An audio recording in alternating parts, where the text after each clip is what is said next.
আসসালামু আলাইকুম। আজকে আমি নরম তুলতুলে দুধের পুডিং বানিয়ে দেখাবো। খেতে কিন্তু দারুণ মজার হয়।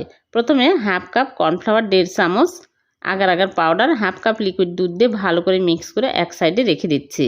এদিকে চুলায় প্যান বসিয়ে দিয়ে দিচ্ছি লিকুইড দুধ 2.5 কাপ।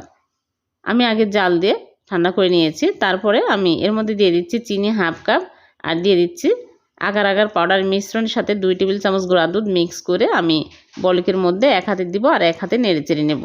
ইয়েলো ফুড কালার সামান্য পরিমাণে দিয়ে আমি নেড়েচেড়ে ঘন হয়ে আসলে আমি একটা মোল্ডে ঘি ব্রাশ করে নিয়েছি, ঢেলে আমি নর্মাল ফ্রিজে রেখে দিব ঠান্ডা হওয়া পর্যন্ত। ঠান্ডা হলে সেট হলে বের করে আমি আপনাদেরকে কেটে দেখাচ্ছি। হয়ে গেল ভীষণ মজার নরম তুলতুলে দুধের পুডিং। উপর দিয়ে বাদাম কুচি দিয়ে সাজিয়ে নিচ্ছি।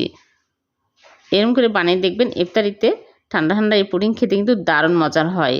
ভিডিওটি যদি ভালো লেগে থাকে লাইক কমেন্ট শেয়ার করে দেবেন। আবার দেখা হবে। আল্লাহ হাফেজ।